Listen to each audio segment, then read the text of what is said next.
أعوذ بالله من الشيطان الرجيم بسم الله الرحمن الرحيم الحمد للہ رب العالمین والصلاة والسلام علی نبینا محمد وعلی آلہ وصحبہ اجمعین، اما بعد۔ اللہ کے فضل و کرم سے، اللہ کی توفیق سے ہم آج پڑھیں گے سورہ انعام آیت نمبر 84 سے 84 سے۔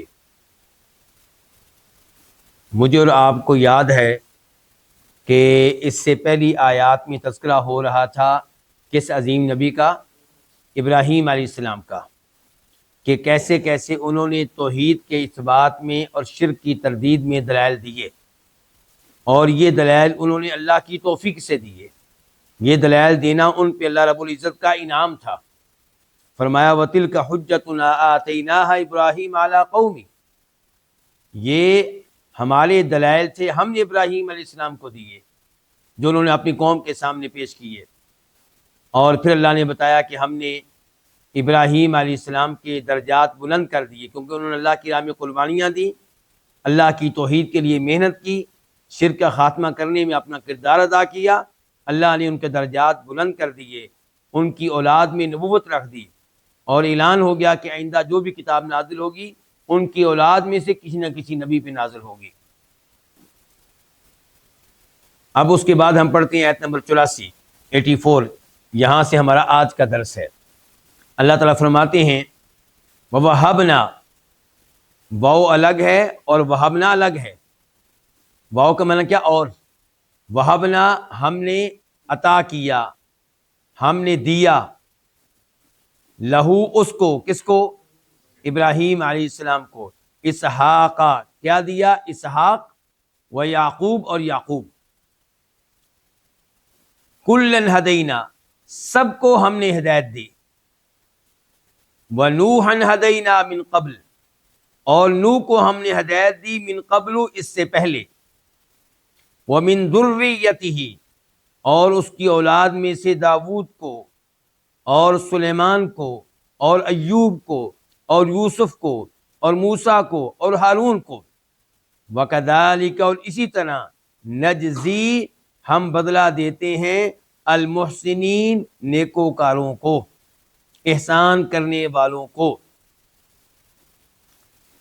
اس کے بعد آیت نمبر 85، وزکریا، اور زکریا کو یعنی کہ ہدایت دی، ویحییٰ، اور یحییٰ کو، وعیسیٰ، اور عیسیٰ کو، والیاس، اور الیاس کو، کلن، سب، من الصالحین، صالحین میں سے تھے، نیکوکاروں میں سے تھے۔ واسماعیل، اور اسماعیل کو، والیسع، اور یسع کو، ویونس، اور یونس کو، ولوط، اور لوط کو کیا کیا؟ ہدایت دی۔ وکلن، اور سب کو، فضلنا، ہم نے فضیلت دی، علی العالمین، جہان والوں پہ۔ العالمین جمع ہے عالمن کی، عالمن ایک جہان، العالمین کئی جہان، تمام جہان۔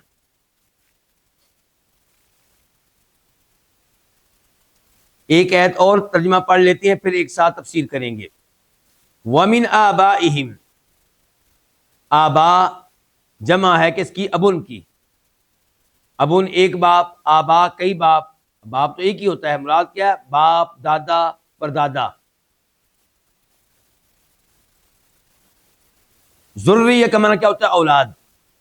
اخوان، اخن کی جمع ہے بھائی، اور ان کے باپ دادا اور ان کی اولاد اور ان کی بھائیوں میں سے کچھ کو، بعض کو۔ کچھ کس کا معنی ہے؟ بعض کس کا معنی ہے؟ من کا، من تبعیضیہ ہے۔ وَاجْتَبَيْنَاهُمْ، واو کا معنی اور، اجتبینا، ہم نے چن لیا، سلیکٹ کر لیا، ہم ان کو، وہدینا، اور ہم نے ہدایت دی، ہم ان کو، الی صراط مستقیم، سیدھے راستے کی طرف۔ اللہ رب العزت ان آیات میں تذکرہ کر رہے ہیں ان انعامات کا جو اللہ تعالیٰ نے ابراہیم علیہ السلام پہ کیے، کہ اللہ تعالیٰ نے ابراہیم علیہ السلام کے بعد نبوت ان کی اولاد میں رکھ دی، اور عربی میں کہتے ہیں کہ شرف الابناء متصل بالآباء، کہ بیٹے کو جو اعزاز ملتا ہے وہ باپ دادا تک پہنچتا ہے۔ بیٹے نے جو کارنامہ سر انجام دیا، بیٹے کو جس انعام سے نوازا گیا، اس کا تعلق باپ دادا سے قائم ہوتا ہے۔ تو ابراہیم علیہ السلام کی اولاد میں یہ انبیاء کرام علیہم السلام آئے، تو یہ ابراہیم علیہ السلام کا بھی شرف ہے، ان کا بھی اعزاز ہے۔ تو اللہ تعالیٰ کہتے ہیں وَوَهَبْنَا لَهُ اسحاق ویعقوب، اور ہم نے دیے اسے اسحاق اور یعقوب۔ اسحاق ابراہیم علیہ السلام کے سگے بیٹے ہیں، اور یعقوب ابراہیم علیہ السلام کے پوتے ہیں، یعنی کہ اسحاق علیہ السلام کے بیٹے یعقوب علیہ السلام۔ کلن ہدینا، سب کو ہی ہم نے ہدایت دی۔ کلن سے مراد یہاں پہ یہ دو ہیں، اسحاق علیہ السلام اور یعقوب علیہ السلام، یعنی کہ ان دونوں کو ہم نے ہدایت دی، ایمان دیا، اسلام قبول کرنے کی توفیق دی، اور انہیں نبوت سے نوازا۔ وَنُوحًا ہدینا من قبل، اور اس سے پہلے ہم نے نوح کو ہدایت دی۔ کس سے پہلے؟ ابراہیم علیہ السلام سے پہلے۔ ابراہیم علیہ السلام سے پہلے نوح علیہ السلام نبی بن کر آئے، ان کو بھی اللہ نے ہدایت دی، ان کو بھی اللہ نے نبوت و رسالت کے اعزاز سے نوازا۔ وَمِن ذُرِّيَّتِهِ، اور اس کی اولاد میں سے۔ کس کی اولاد میں سے؟ اس میں دو قول ہیں علماء کرام کے، یہاں پہ دو قول ہیں، اس کی اولاد میں سے، کس کی اولاد میں سے؟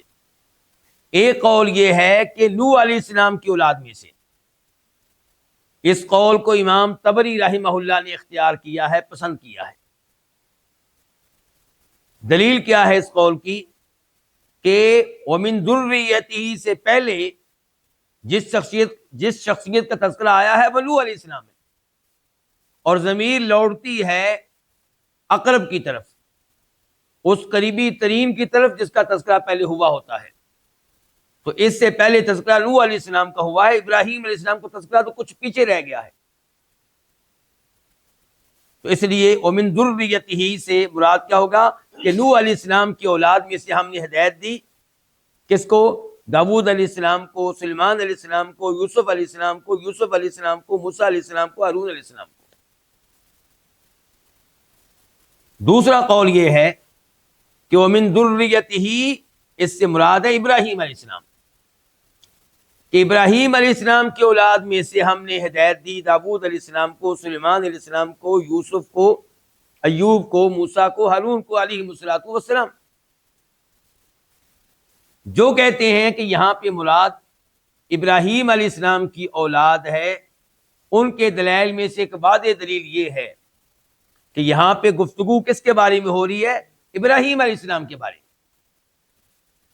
تو جب گفتگو ابراہیم علیہ السلام کے بارے میں ہو رہی ہے تو ضمیر بھی ابراہیم علیہ السلام کی طرف لوٹے گی۔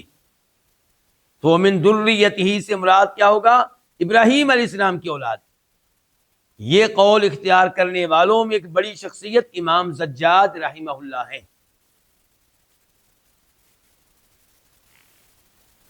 تو ہم نے ابراہیم علیہ السلام کی اولاد میں سے ہدایت دی داؤد علیہ السلام کو اور سلیمان علیہ السلام کو۔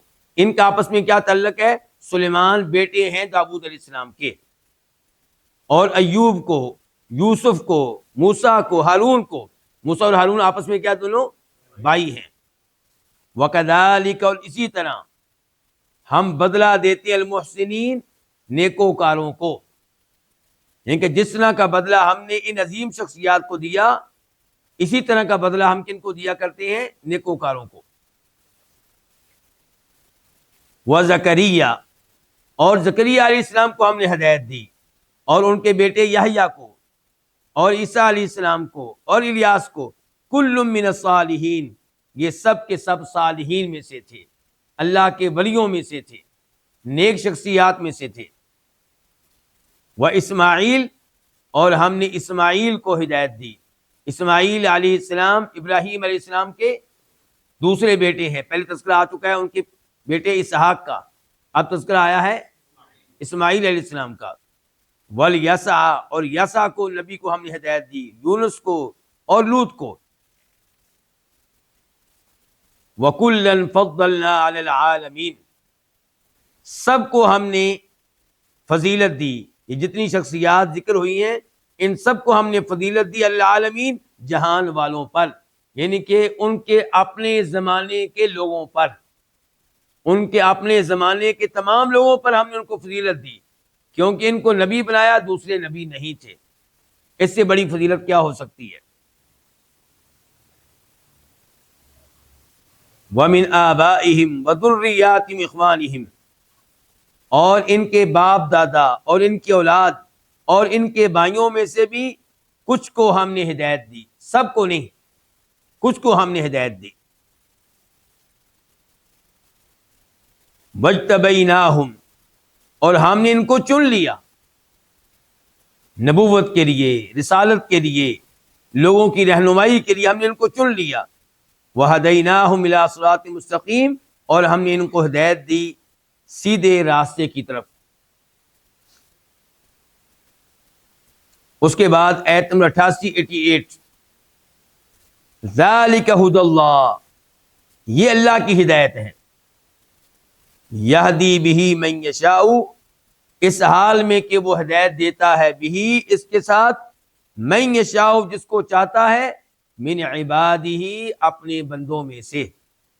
عباد جمع ہے کس کی؟ عبد کی۔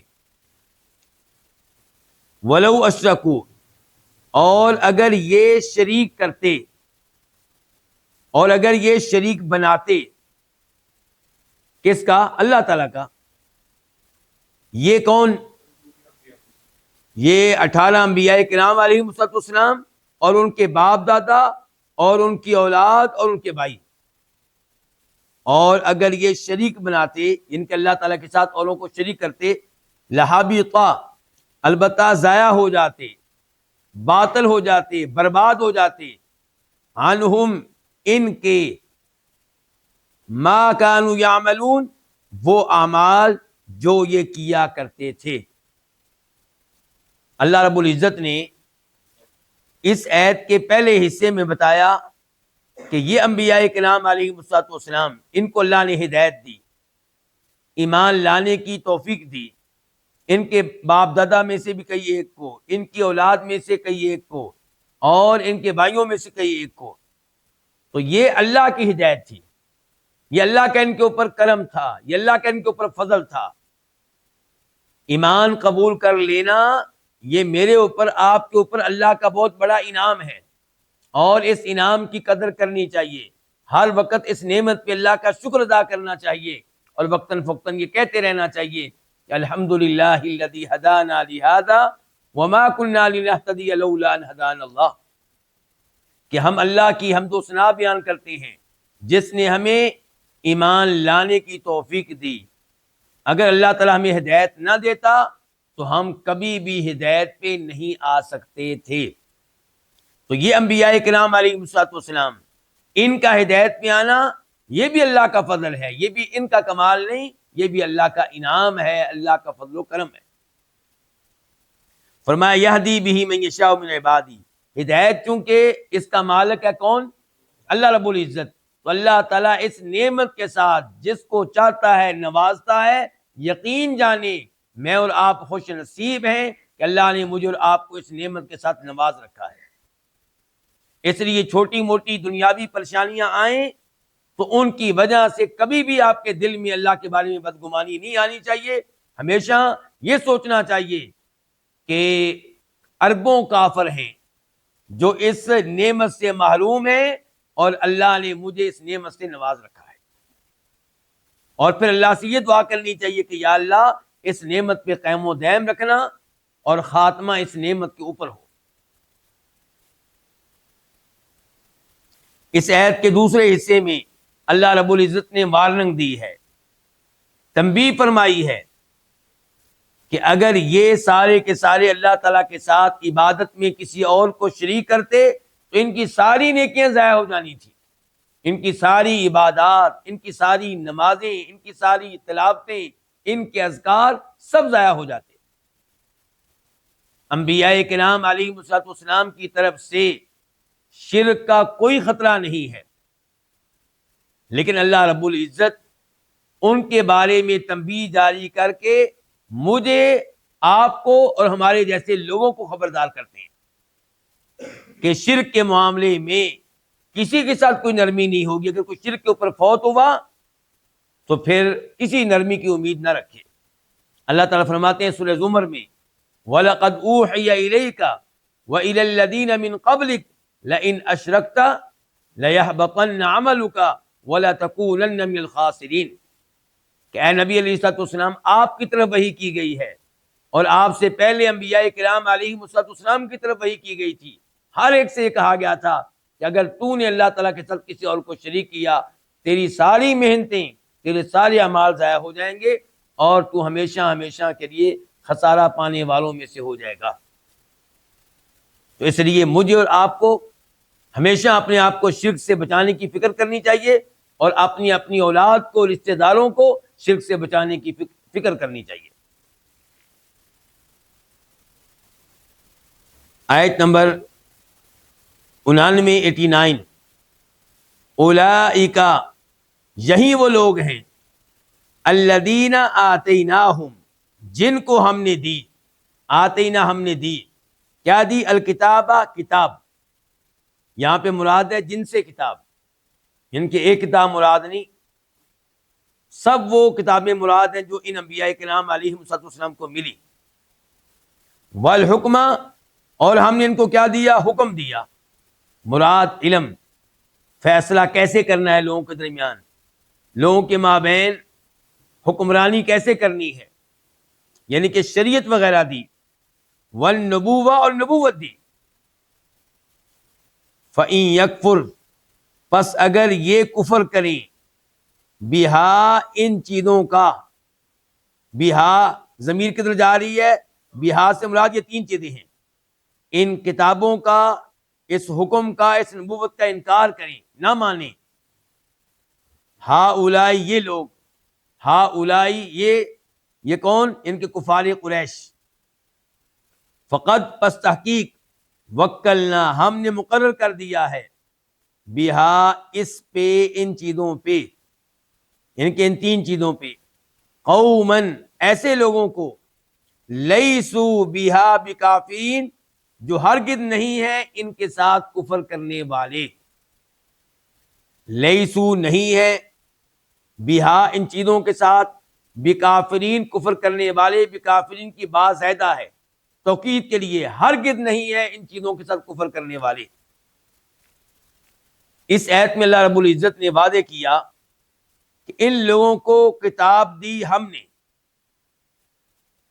ان لوگوں کو علم دیا، شریعت دی ہم نے، ان کو نبوت دی ہم نے، یہ ہمارے ان کے اوپر انعامات تھے.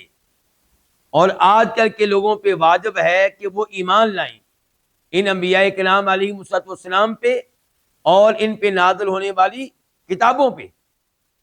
ایمان لائیں کہ یہ لوگ نبی تھے، ایمان لائیں کہ ان کے اوپر یہ کتابیں نازل ہوئی تھیں اور یہ آسمانی کتابیں تھیں. مثال کے طور پہ ایمان لائیں کہ موسیٰ علیہ السلام پہ تورات نازل ہوئی، ایمان لائیں کہ عیسیٰ علیہ السلام پہ انجیل نازل ہوئی، ایمان لائیں کہ داؤد علیہ السلام پہ زبور نازل ہوئی، ایمان لائیں کہ ابراہیم علیہ السلام پہ کئی صحیفے نازل ہوئے. تو اگر کوئی ایمان نہ لائے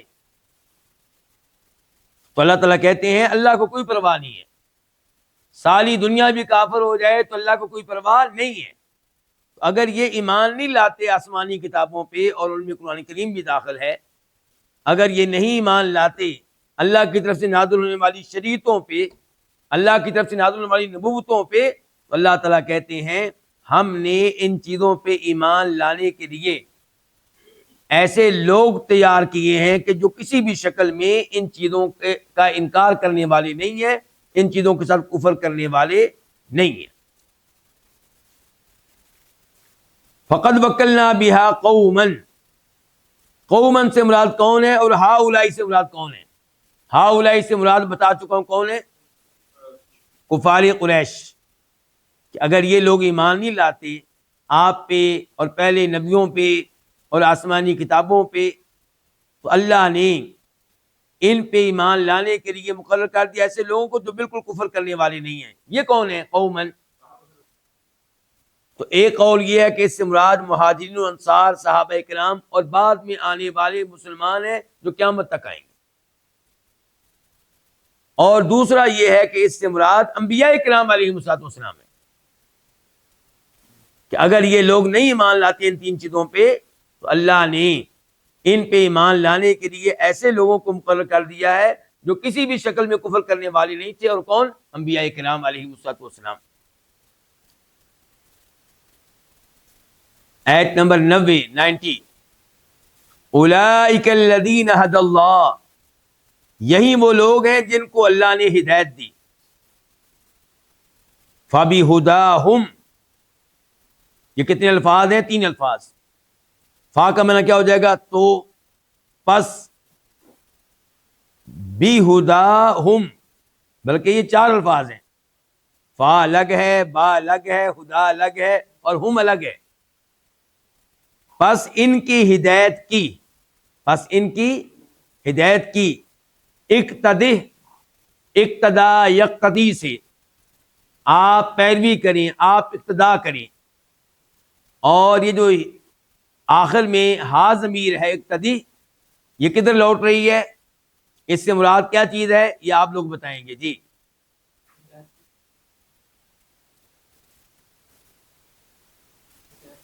آپ میں سے کسی کا بھی جواب درست نہیں ہے۔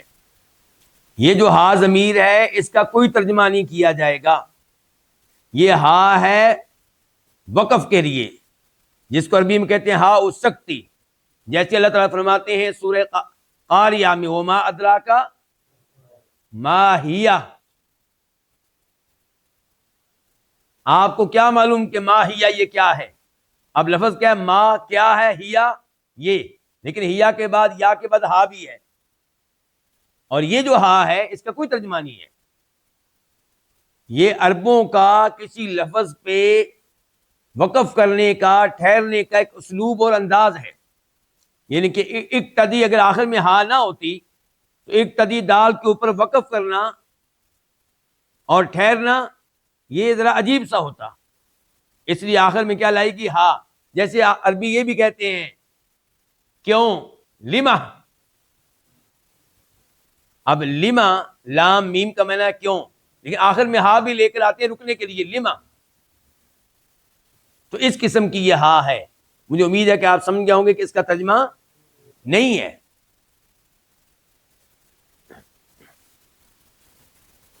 قل کہہ دیجئے، لا اسألو، لا نہیں، اسألو میں سوال کرتا، میں مانگتا، کم تم سے، علیہ اس پہ، اجرن کسی قسم کی اجرت۔ ان نہیں ہے، یہ ان کیا ہے؟ نافیہ، کیونکہ آگے الا آ رہا ہے۔ ان نہیں ہے ہوا یہ، الا مگر، ذکرہ نصیحت، للعالمین جہان والوں کے لیے۔ اللہ تعالیٰ فرماتے ہیں ان انبیاء کرام علیہ السلام کا تذکرہ کرنے کے بعد کہ ان کو اللہ تعالیٰ نے ہدایت دی۔ اللہ تعالیٰ بار بار وعدے کر رہے ہیں ہدایت کا مالک میں ہوں، جس کو ہدایت ملی ہے اس کو میں نے دی ہے۔ اللہ تعالیٰ کہتے ہیں تو آپ ان کی ہدایت کی اقتدا کریں، پیروی کریں، یعنی کہ آپ ان کے نقش قدم پہ چلیں۔ گزشتہ انبیاء کرام علیہ السلام نے جیسے صبر کیا اسی طرح آپ صبر کریں۔ صبر کرنے کے معاملے میں آپ ان کے نقش قدم پہ چلیں۔ مصیبتیں آئیں، پریشانیاں آئیں، آزمائشیں آئیں تو ان پہ صبر کیسے کرنا ہے یہ آپ ان کے نقش قدم پہ چلیں۔ فاصبر کما صبر اولو العزم من الرسل، آپ صبر یوں کریں جیسے اولو العزم رسولوں نے صبر کیا۔ دوسرا اس کا مطلب یہ ہے کہ آپ ان کی ہدایت کی پیروی کریں، یعنی کہ آپ کا اور ان کا عقیدہ ایک ہے، آپ نے انہی کے عقیدے کو اختیار کرنا ہے، کیونکہ عقائد میں سب انبیاء کرام علیہ السلام ایک ہیں۔ اور تیسرے نمبر پہ آپ آ جائیں احکام کی طرف، فقہی احکام و مسائل کی طرف، تو فقہی احکام و مسائل میں بھی آپ ان کے نقش قدم پہ چلیں، الا یہ کہ آپ کی شریعت میں کوئی حکم ان کے حکم سے مختلف دیا گیا ہو تو وہاں پہ آپ ان کی شریعت کے کسی مسئلے کو نہیں اپنائیں گے، اس پہ نہیں چلیں گے۔ دیگر امور میں آپ ان کے احکام و مسائل کو اختیار کریں، لیکن اس کے لیے ان کی تورات پڑھنے کی ضرورت نہیں ہے، اس کے لیے ان کی انجیل پڑھنے کی ضرورت نہیں ہے۔ ان کی شریعت کے وہ احکام و مسائل جو قرآن کریم میں آ گئے، آپ ان کو اختیار کریں۔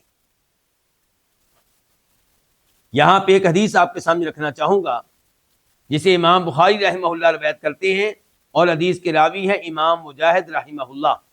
امام مجاہد کون ہے؟ صحابی ہیں کہ تابعی ہیں؟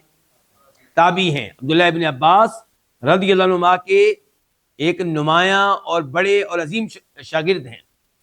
یہ کہتے ہیں کہ عبداللہ ابن عباس رضی اللہ عنہما سے سوال کیا گیا کہ کیا سورہ صاد میں بھی سجدہ تلاوت ہے؟ کیا سورہ صاد میں بھی سجدہ تلاوت کیا جائے گا؟ کون سی آیات پہ؟ وَظَنَّ داود انما فتناہ فاستغفر ربہ وخر راکعا واناب۔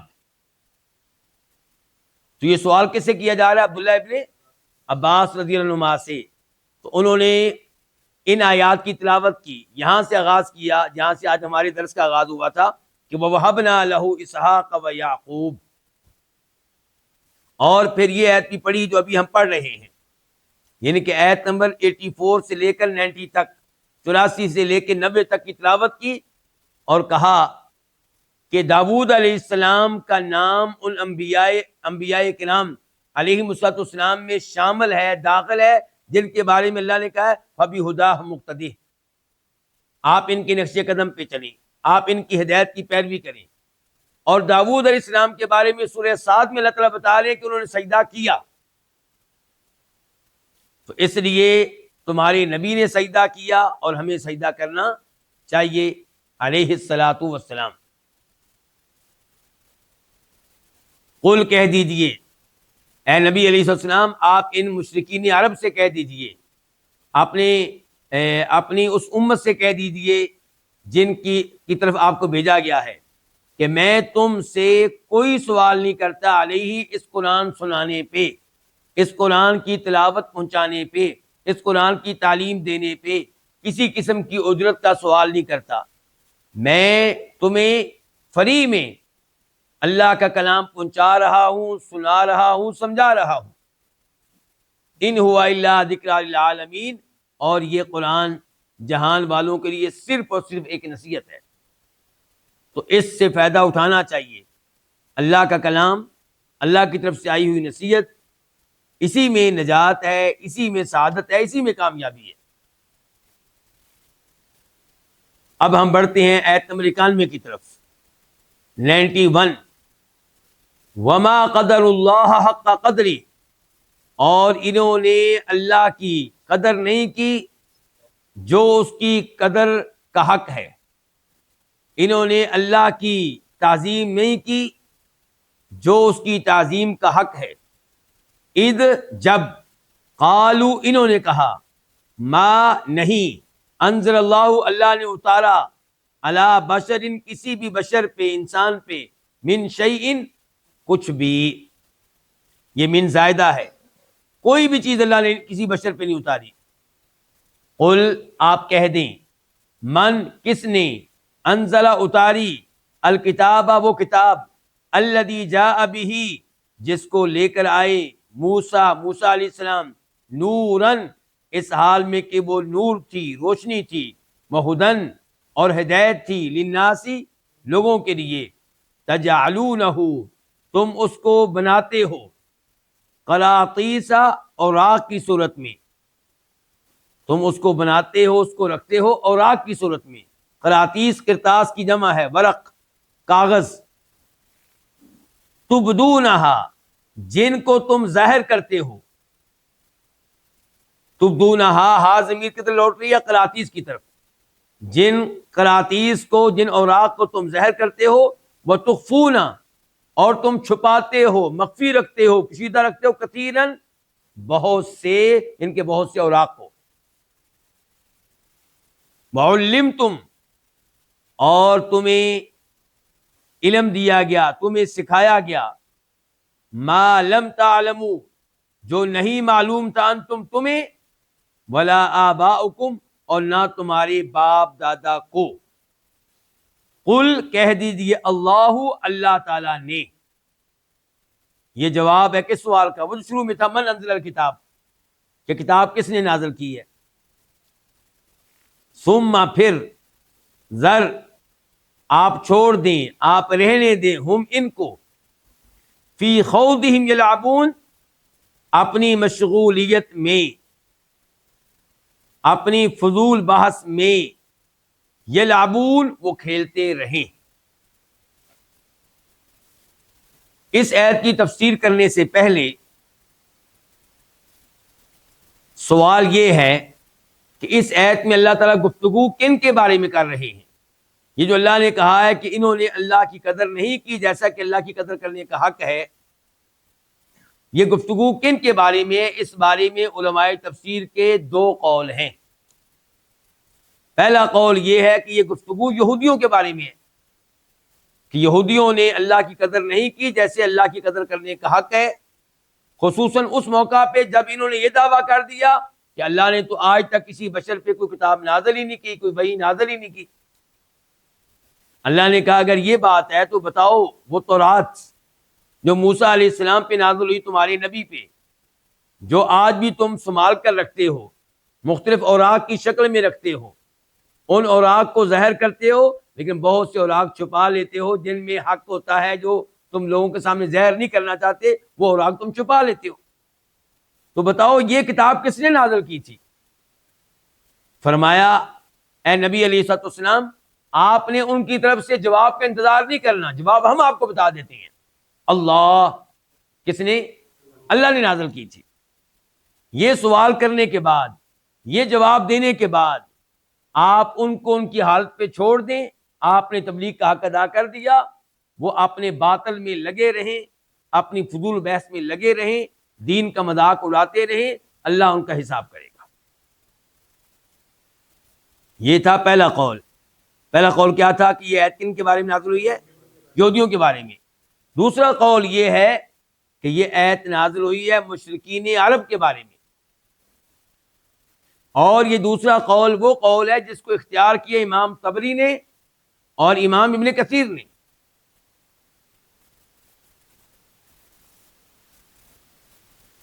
اس قول کے مطابق ترجمہ کیا بنے گا کہ اللہ تعالیٰ کہہ رہے ہیں کہ انہوں نے، ان کے مشرکین عرب نے، مشرکین قریش نے، مشرکین مکہ نے اللہ کی تعظیم نہیں کی جیسا کہ اللہ کی تعظیم کا حق ہے، خصوصاً اس وقت جب انہوں نے یہ کہہ دیا کہ اللہ نے آج تک کسی بشر پہ کچھ بھی نازل نہیں کیا۔ انہوں نے کہا، مشرکین عرب نے، اللہ نے کہا آپ ان سے پوچھئے کہ وہ کتاب جو تمہارے دائیں بائیں یہودیوں کے پاس ہے، وہ یہودی جن سے تم رابطہ بھی کرتے ہو اسلام کے خلاف، مسلمانوں کے خلاف، اور ان کے پاس بھاگ بھاگ کر جاتے ہو کہ ہمیں کوئی سوالات دو، کوئی اعتراضات دو جو ہم محمد سے کر سکیں علیہ الصلوۃ والسلام، تو یہ جو کتاب ہے جو یہودیوں کے پاس ہے، جو ان کے نبی موسیٰ علیہ السلام پہ نازل ہوئی تھی، یہ کس نے اتاری تھی؟ اللہ تعالیٰ نے۔ فرمایا آپ یہ جواب دینے کے بعد ان مشرکین عرب کو ان کی حالت پہ چھوڑ دیں، یہ اسی طرح اسلام کے خلاف لگے رہیں، اعتراضات کرتے رہیں، شکوک و شبہات چھوڑتے رہیں، آپ کا کام تھا تبلیغ کرنا، وہ آپ نے اپنا حق ادا کر دیا۔ کتنے قول ہو گئے؟ دو۔ دوسرا قول اختیار کرنے والے کون ہیں؟ امام ابن کثیر اور امام طبری رحمہ اللہ۔ اب کیا دلائل ہیں امام طبری کے، امام ابن کثیر رحمہ اللہ کے؟ ان کے دلائل میں سے پہلی دلیل یہ ہے کہ آپ اس آیت کا ماقبل دیکھ لیں۔ ابھی ہم کہہ چکے ہیں نا کہ فَإِن يَكْفُرْ بِهَا هَؤُلَاءِ، آیت نمبر 89 میں ہؤلاء سے مراد کون تھے؟ مشرکین عرب۔ تو امام طبری، امام ابن کثیر رحمہ اللہ کی پہلی دلیل یہ ہے کہ اس آیت کا ماقبل جو تھا اس میں گفتگو مشرکین قریش کے بارے میں ہو رہی تھی، تو اس آیت میں بھی گفتگو ان کے بارے میں جاری و ساری ہے۔ دوسرے نمبر پہ آپ وما قدر اللہ کا قدر ہی، ان الفاظ کے بعد آنے والے الفاظ دیکھ لیں جو اسی آیت میں آئے ہیں۔ وہ کیا کہ انہوں نے کہا کہ اللہ نے کسی بشر پہ کوئی چیز نازل نہیں کی۔ یہ بات یہودی نہیں کہہ سکتے، یہ بات مشرکین عرب کہہ سکتے ہیں، کیونکہ یہودیوں کے پاس تو تورات تھی، وہ کہتے تھے اللہ کی طرف سے ہے، وہ مانتے تھے موسیٰ علیہ السلام پہ تورات نازل ہوئی ہے۔ وہ کیسے کہہ سکتے ہیں کہ اللہ نے آج تک کسی بشر پہ کوئی کتاب نازل نہیں کی؟ تو اس سے بھی پتا چلا کہ اس آیت سے مراد کون ہے؟ مشرکین عرب۔ اور تیسرے نمبر پہ یہ بات ذہن میں رہے کہ یہ آیات مکی آیات ہیں، یعنی کہ یہ آیات تب نازل ہوئی جب ہجرت سے پہلے نبی علیہ السلام کہاں موجود تھے؟ مکہ میں موجود تھے۔ تو جب مکہ میں موجود تھے اور یہ آیات نازل ہوئی تو پھر ان کا تعلق مشرکین عرب سے بنتا ہے، نہ کہ یہودیوں سے۔ امید یہی ہے کہ یہی قول راجح اور مضبوط ہے جس کو اختیار کیا امام ابن کثیر رحمہ اللہ نے اور امام طبری رحمہ اللہ نے۔ تو اس کے مطابق اب کیا ہے؟ اللہ تعالیٰ کہتے ہیں کہ انہوں نے اللہ کی تعظیم نہیں کی جو اللہ کی تعظیم کا حق ہے، جس قدر اللہ کی تعظیم بنتی تھی، جو اللہ کا مقام و مرتبہ تھا، انہوں نے وہ اللہ کو نہیں دیا۔ خصوصاً اس موقع پہ جب انہوں نے یہ دعویٰ کر دیا کہ اللہ نے آج تک کسی بشر پہ کوئی چیز نازل نہیں کی۔ یہ کہنا اللہ کی توہین ہے، جبکہ اللہ رب العزت نے انسانوں کی ہدایت کے لیے مسلسل انبیاء کرام علیہم السلام بھیجے اور مسلسل آسمانی کتابیں نازل کی۔ تو پھر اللہ نے پوچھا کہ وہ کتاب جسے موسیٰ علیہ السلام لے کر آئے، جو نور تھی، جس میں روشنی تھی، جس سے جنت کا راستہ دکھائی دیتا تھا، جو جنت کے راستے کی طرف رہنمائی کرتی تھی، اور جس کو یہودیوں نے اوراق کی شکل میں رکھا ہوا تھا، یعنی کہ اس کو مجلد نہیں کرتے تھے، اس کی بیڈنگ نہیں کرتے تھے۔ کیوں؟ تاکہ ہیرا پھیری کر سکیں، تاکہ جو آیات زہر کرنی ہو وہ زہر کریں اور جن کو چھپانا ہو ان کو چھپاتے رہیں۔ اور اللہ تعالی نے یہ بھی کہا کہ وَعُلِّمْتُم مَّا لَمْ تَعْلَمُوا أَنتُمْ وَلَا آبَاؤُكُمْ، اور اے مشرکین عرب، تمہیں اللہ کی طرف سے اور تمہارے باپ دادا کو وہ علم دیا گیا جو تمہارے پاس موجود نہیں تھا۔ یہ علم قرآن کریم کی شکل میں بھی ان کو دیا گیا۔ تو پھر اللہ نے خود ہی جواب دیا، قُلِ اللَّهُ، آپ کہہ دیں کہ اللہ، یعنی کہ اللہ نے وہ کتاب نازل کی ہے۔ یہ جواب دینے کے بعد آپ ان کو ان کی حالت پہ چھوڑ دیں اور ان کی ٹینشن نہ لیں۔ اس کے بعد آیت نمبر 92 وَهَذَا، اور یہ، اس سے مراد قرآن کریم، وَهَذَا، اور یہ کتاب ایسی کتاب ہے، انزلناہ، جس کو ہم نے نازل کیا ہے۔ انزلناہ پہلی صفت ہے کتاب کی، مبارکن، جو بہت بابرکت ہے، جو برکتوں والی ہے، مصدقن، جو تصدیق کرنے والی ہے، تائید کرنے والی ہے، کس چیز کی؟ الذی بین یدیہ، اس کتاب کی جو اس سے پہلے ہے۔ کس سے پہلے؟ قرآن سے پہلے۔ یعنی کہ یہ قرآن تصدیق کرتا ہے تورات کی، قرآن تصدیق کرتا ہے انجیل کی۔ قرآن بتاتا ہے کہ تورات بھی اللہ کی طرف سے نازل ہوئی تھی، قرآن بتاتا ہے کہ انجیل بھی اللہ کی طرف سے نازل ہوئی تھی۔ وَلِتُنذِرَ، اور تاکہ آپ ڈرائیں، یعنی کہ یہ کتاب ہم نے نازل کی ہے اس لیے کہ لوگ اس سے برکت لیں، اور اس لیے کہ لوگ اس کی تصدیق کریں، اور تاکہ یہ کتاب پرانی کتابوں کی تصدیق کرے، اور اس لیے ہم نے نازل کی ہے کہ لِتُنذِرَ، تاکہ اے اللہ کے نبی آپ ڈرائیں۔ مراد کیا ہے اس کتاب کے ذریعے؟ آپ ڈرائیں کن کو؟ ام القریٰ، القریٰ قریۃ کی جمع ہے، قریہ کہتے ہیں بستی کو، شہر کو، اور ماں، اصل، مرکز، مصدر، جڑ۔ اب معنی کیا ہوگا؟ تاکہ آپ ڈرائیں ام القریٰ، بستیوں کے مرکز کو، یعنی کہ مکہ کو، اہل مکہ کو۔ ومن اور ان کو حولہا جو اس ام القریٰ کے ارد گرد ہیں، یعنی کہ مکہ کے ارد گرد جو لوگ رہتے ہیں، مراد کون؟ صرف عرب لوگ نہیں، اس کے ارد گرد پوری دنیا، اس کے ارد گرد پوری دنیا۔ اور اس کی تائید، بلکہ پہلے میں ترجمہ مکمل کر لوں، والذین اور وہ لوگ جو یؤمنون ایمان لاتے ہیں بالآخرتی آخرت پہ، یؤمنون وہ ایمان لاتے ہیں بھی اس پہ، اس قرآن پہ، وہم اور وہ علی صلاتہم اپنی نماز کی یحافظون حفاظت کرتے ہیں، نمازوں پہ پابندی کرتے ہیں۔ اللہ رب العزت نے اس آیت میں قرآن کریم کے تعلق سے گفتگو کی ہے۔ ایک تو اللہ نے کہا ہے کہ یہ کتاب ہے، قرآن کریم کے ناموں میں سے ایک نام کیا؟ الکتاب۔ جیسے قرآن کریم کا ایک نام ہے القرآن، القرآن کا مطلب کہ یہ وہ کتاب ہے جس کو بہت پڑھا جاتا ہے، اس کی بڑی تلاوت کی جاتی ہے، اور یقیناً اتنی تلاوت دنیا میں کسی کتاب کی نہیں کی جاتی، تو یہ کتاب حق رکھتی ہے کہ اس کا نام القرآن رکھا جائے۔ دوسرے نمبر پہ یہ کیا ہے؟ اس کا نام الکتاب، یعنی کہ یہ لکھی ہوئی شکل میں ہے، لوح محفوظ میں لکھی ہوئی تھی، فرشتوں کے ہاتھ میں لکھی ہوئی شکل میں موجود، اور پھر صحابہ کرام اس کو لکھتے رہے اور آج تک لکھا جا رہا ہے۔ انزلناہ، ہم نے اس کو نازل کیا ہے۔ پتہ چلا کہ قرآن کریم اللہ کی طرف سے نازل ہوا ہے، اللہ کا کلام ہے، مبارکن بابرکت ہے۔ اور قرآن کریم کی برکت کیا ہے کہ آپ اس کو بوسہ دیں گے تو ہونٹوں کو کیا مل جائے گی؟ شفا مل جائے گی؟ نہیں، ایسی کوئی برکت نہیں بتائی گئی۔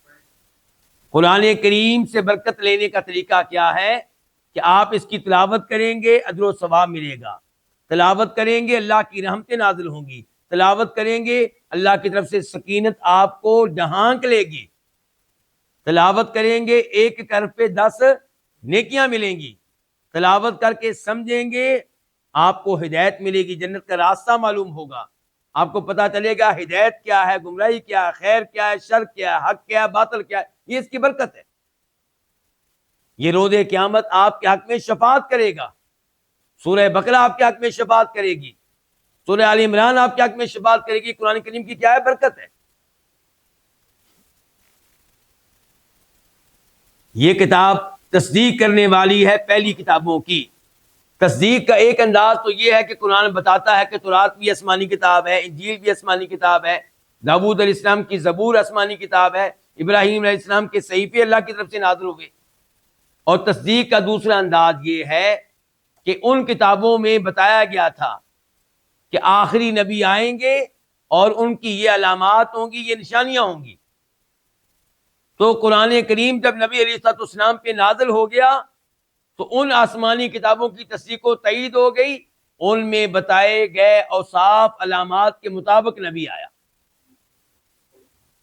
تو تصدیق کئی لحاظ سے قرآن کریم کرتا ہے پرانی کتابوں کی۔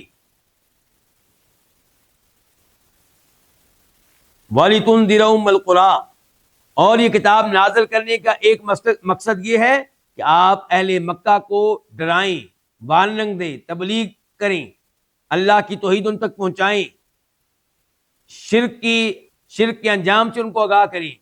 صرف ان کو نہیں، وَمَنْ حَوْلَهَا، مکہ کے ارد گرد جتنی بھی دنیا ہے، کیونکہ آپ نبی بن کر آئے ہیں کتنے ملکوں کے لیے؟ پوری دنیا کے لیے، بلکہ تمام جنوں اور تمام انسانوں کے لیے۔ وَمَا أَرْسَلْنَاكَ إِلَّا كَافَةً لِلنَّاسِ بَشِيرًا وَنَذِيرًا قُلْ يَا أَيُّهَا النَّاسُ إِنِّي رَسُولُ اللَّهِ إِلَيْكُمْ جَمِيعًا الَّذِي لَهُ مُلْكُ السَّمَاوَاتِ وَالْأَرْضِ۔ ان تمام آیات سے پتہ چلتا ہے کہ آپ نبی بن کر آئے ہیں پوری دنیا کے لیے اور قیامت تک کے لیے۔ اس لیے وَمَنْ حَوْلَهَا سے مراد پوری دنیا ہے۔ اللہ تعالیٰ نے فرمایا اور جو لوگ آخرت پہ ایمان رکھتے ہیں وہ قرآن پہ بھی ایمان رکھتے ہیں۔ جن کا آخرت پہ صحیح معنوں میں ایمان ہے ان کا قرآن پہ بھی ایمان ہے۔ پتہ چلا کہ جو قرآن پہ ایمان نہیں رکھتا اس کا آخرت پہ وہ ایمان نہیں ہے جو ہونا چاہیے۔ جس کا آخرت پہ صحیح معنوں میں ایمان ہوگا وہ قرآن پہ بھی ایمان رکھتا ہوگا۔ اور جو قرآن پہ ایمان رکھتا ہوگا وہ آخرت پہ ایمان رکھتا ہوگا. وَهُمْ عَلَىٰ صَلَاتِهِمْ يُحَافِظُونَ، اور جو آخرت پہ ایمان رکھتا ہوگا وہ نمازیں پابندی سے ادا کرنے والا ہوگا. کیونکہ جب اذان سنے گا اس کے ذہن میں فوراً آخرت کا منظر آ جائے گا کہ مجھ سے سب سے پہلے سوال کس کے بارے میں ہونا ہے؟ نماز کے بارے میں ہونا ہے. نماز کامیابی کی چابی ہے، مفتاح ہے، کنجی ہے.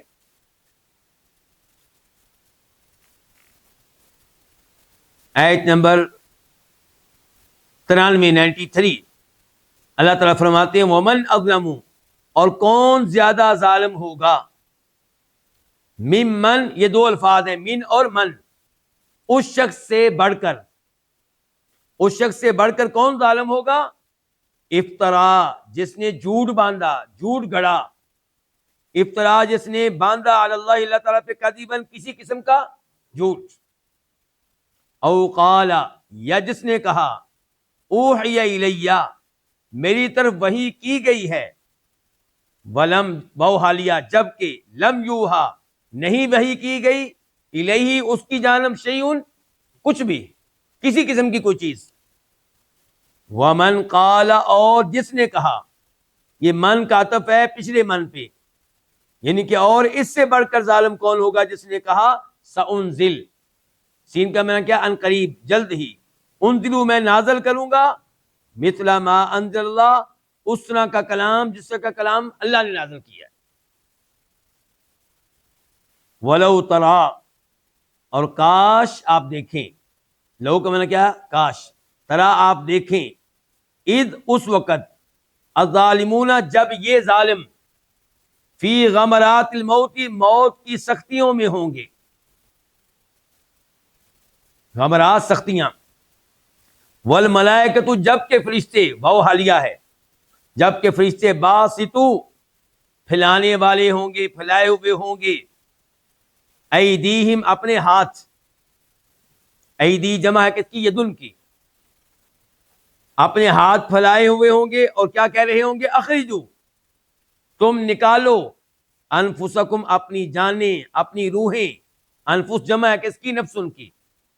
الیوم، آج، تجزون، تمہیں بدلہ دیا جائے گا، تمہیں جزا دی جائے گی، عذاب الہونی، ذلت کے عذاب کی، ذلت کے عذاب کا بدلہ دیا جائے گا. الہون، ذلت، رسوائی.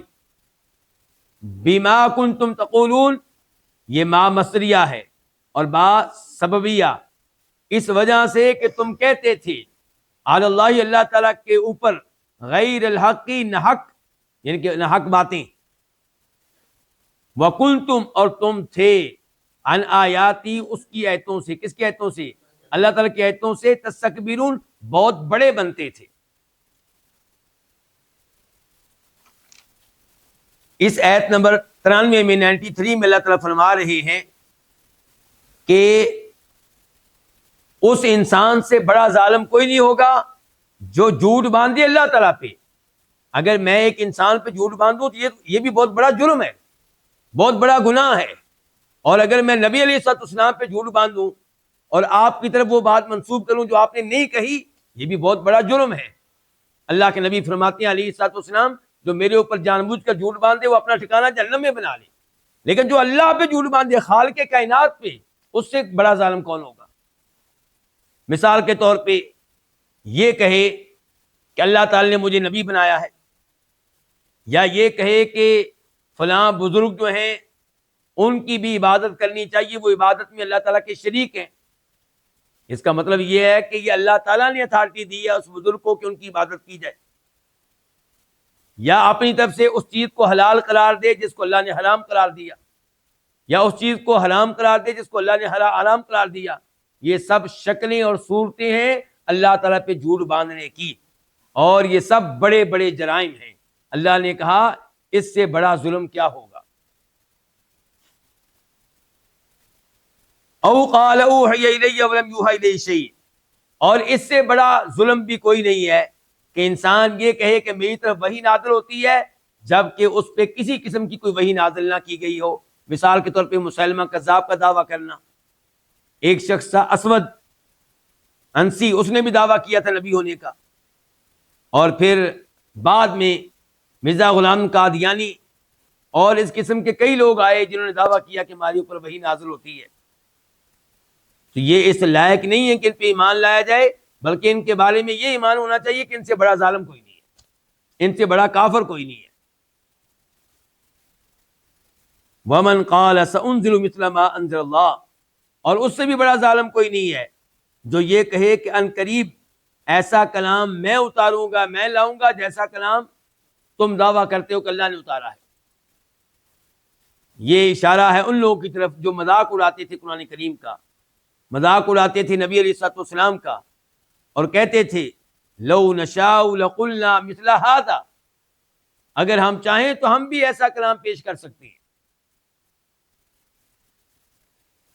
اللہ تعالیٰ نے اب انجام ذکر کیا ایسے ظالموں کا. فرمایا کاش آپ دیکھیں اس وقت جب یہ ظالم موت کی سختیوں میں ہوتے ہیں، جب کہ فرشتوں نے اپنے ہاتھ پھیلائے ہوئے ہوتے ہیں. اپنے ہاتھ پھیلائے ہوتے کیوں؟ مارنے کے لیے، عذاب دینے کے لیے. اور صرف ہاتھ نہیں پھیلائے ہوتے، زبان سے بھی سزا دے رہے ہوتے ہیں. زبان سے سزا کیا کہتے ہیں؟ اخرجوا انفسکم، اپنی روح کو باہر نکالو، کیونکہ کافر روح جسم سے نکلنا نہیں چاہتی. وہ کہتے ہیں نکالو اپنی جانوں کو تاکہ ہم تمہاری جان، تمہاری روح کو قبض کریں. الیوم تجزون عذاب الہون، آج تمہیں ذلت کا عذاب دیا جائے گا. یہ کیا ہوا؟ عذاب قبر. پتہ چلا کہ عذاب قبر کا ثبوت قرآن کریم سے بھی ملتا ہے. فرشتے سزا دے رہے ہیں، یہ ہے مرنے سے پہلے، اور ساتھ کہہ رہے ہیں کہ آج تمہیں عذاب دیا جائے گا. آج یہ جو نیا دن شروع ہو رہا ہے میت کا، یہ کون سا ہے؟ یہ قبر کی زندگی ہے، برزخ کی زندگی ہے. آج تمہیں عذاب دیا جائے گا، ذلت کا عذاب، اس وجہ سے کہ تم اللہ تعالیٰ پہ ناحق باتیں کہتے تھے، یعنی کہ اللہ کی طرف ناحق باتیں منسوب کرتے تھے. مثال کے طور پہ کہتے تھے کہ یہ چیز حلال ہے جبکہ اللہ نے اس کو حلال نہیں کیا ہوتا تھا. مثال کے طور پہ سود کی کئی شکلوں کو حلال قرار دے دینا، انشورنس بیمہ کی کئی شکلوں کو حلال قرار دے دینا، اور جن چیزوں کو اللہ نے حلال قرار دیا انہیں حرام قرار دے دینا. یہ بھی جرم، وہ بھی جرم. یہ بھی اللہ کی طرف غلط بات منسوب کرنا ہے، وہ بھی اللہ کی طرف غلط بات منسوب کرنا ہے. اور ایسے ہی یہ دعویٰ کرنا کہ فلاں بزرگ، فلاں بابا جی، ان سے دعا کی جائے تو اللہ تعالیٰ ان کی دعا سنتے ہیں، موڑتے نہیں ہیں، اور ہماری سنتے نہیں ہیں. یہ سب اللہ تعالیٰ کے اوپر جھوٹ بولنا ہے اور ناجائز باتیں اللہ تعالیٰ کی طرف منسوب کرنا ہے. تو فرمایا تم کو اس لیے عذاب ملے گا، اور اس لیے بھی کہ تم اللہ تعالیٰ کی آیتوں سے بڑے بنتے تھے، یعنی کہ اللہ تعالیٰ کی آیتوں پہ ایمان لانے کے لیے تیار نہیں تھے، قرآن پہ ایمان لانے کے لیے تیار نہیں تھے. آیت نمبر 94 اللہ تعالیٰ فرماتے ہیں وَلَقَدْ، اور البتہ تحقیق، جئتمونا، تم ہمارے پاس آئے ہو، یہ روز قیامت کہا جائے گا. اور البتہ تحقیق تم ہمارے پاس آئے ہو، فرادا، اکیلے اکیلے، کما، جس طرح، خلقنا، ہم نے پیدا کیا، کم، تمہیں، اول مرتن، پہلی بار، وترکتم، وہ حالیہ ہے جبکہ، ترکتم، تم چھوڑ آئے ہو، ما، ان چیزوں کو، خولنا، جو ہم نے دی، عطا کی، کم، تمہیں، وراء ظہورکم، اپنی پشتوں کے پیچھے، وما، اور نہیں، نرا، ہم دیکھ رہے، معکم، تمہارے ساتھ، شفعاءکم، تمہارے وہ سفارشی، الذین زعمتم، جن کے بارے میں تم نے گمان کیا تھا، تم نے دعویٰ کیا تھا کہ انہم، کہ بے شک وہ، فیکم، تم میں، تمہارے معاملے میں، شرکاء، شریک ہیں، حصہ دار ہیں. کس کے؟ اللہ تعالیٰ کے. لقد، البتہ تحقیق، تقطع، ٹوٹ گیا، بینکم، تمہارا آپس کا رشتہ، تمہارا آپس کا تعلق، وضل، اور گم ہو گیا، چلے گئے انکم، تم سے، ما، وہ، کنتم تزعمون، جن کو تم گمان کرتے تھے. کیا گمان کرتے تھے؟ کہ وہ اللہ کے شریک ہیں. اللہ رب العزت نے اس آیت میں وعدہ کیا کہ روز قیامت ایسے مجرموں سے کہا جائے گا کہ آج تم ہمارے پاس اکیلے کے لیے آئے ہو، تمہاری بیگم تمہارے ساتھ نہیں ہے، تمہاری اولاد تمہارے ساتھ موجود نہیں ہے، تمہارا مال تمہارے پاس موجود نہیں ہے، اور تم ایسے آئے ہو جیسے ہم نے تمہیں پہلی بار پیدا کیا تھا. بغیر ختنے کے ہو، بغیر لباس کے ہو اور پاؤں سے بھی ننگے ہو، روز قیامت انسان کی یہ صورتحال ہوگی۔ وَتَرَكْتُم مَّا خَوَّلْنَاكُمْ، اور جو نعمتیں ہم نے تم کو دی تھیں، جو مال ہم نے تم کو دیا تھا، جو بادشاہت ہم نے تم کو دی تھی، جو کوٹھیاں تمہیں دی تھیں، جو گاڑیاں تمہیں دی تھیں، وہ ساری نعمتیں دنیا میں چھوڑ آئے ہو، جن کی وجہ سے، جن نعمتوں کی وجہ سے تم نے رب کو بلا دیا، جن نعمتوں کی وجہ سے تم نے انبیاء کرام علیہم السلام کا مذاق اڑایا، وہ ساری نعمتیں آج تمہارے پاس نظر نہیں آ رہی، پیچھے چھوڑے ہو، وراء ظہورکم، دنیا میں چھوڑائے ہو، ان کے وہ مال آج تمہارے کام نہیں آیا، اور ہم تمہارے ساتھ وہ تمہارے سفارشی بھی نہیں دیکھ رہے جن کو تم اللہ کا شریک کرتے تھے، جن سے تم دعائیں کرتے تھے، جن کو تم غیبی طاقتوں کا مال سمجھ کے پکارتے تھے، جن کے نام پہ تم بکرے ذبح کرتے تھے، جن کی قبروں کا، جن کے بتوں کا تم طواف کرتے تھے، کہاں گئے وہ؟ تم کہتے تھے کہ اللہ ان کی سفارش قبول کرنے پہ مجبور ہو جائے گا، اللہ ان کی بات ماننے کے لیے مجبور ہو جائے گا، اللہ ان کے سامنے بے بس ہو جائے گا۔ کہاں ہے یہ؟ تمہارا دعویٰ تھا انہم فیکم شرکاء، کہ وہ تمہارے معاملے میں اللہ کے شریک ہیں، اس لیے جیسے اللہ کا حق بنتا ہے کہ اللہ کی عبادت کی جائے، ان کا بھی حق بنتا ہے کہ ان کی عبادت کی جائے۔ آج تمہارے آپس کے تعلقات ٹوٹ گئے، رشتے ٹوٹ گئے، تمہارا اور جن کی تم عبادت کرتے تھے آپس میں کوئی تعلق نہ رہا، بلکہ جن کی تم عبادت کرتے تھے آج وہ نظر نہیں آ رہے، کہاں گئے؟ کیوں نہیں سامنے آ رہے تمہاری مدد کے لیے؟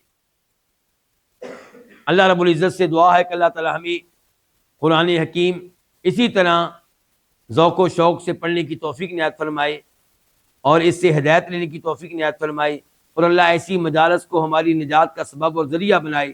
اللہ ہم سب کے گناہوں کو معاف فرمائے۔ وصلی اللہ تعالی علی نبینا محمد وعلی آلہ وصحبہ اجمعین۔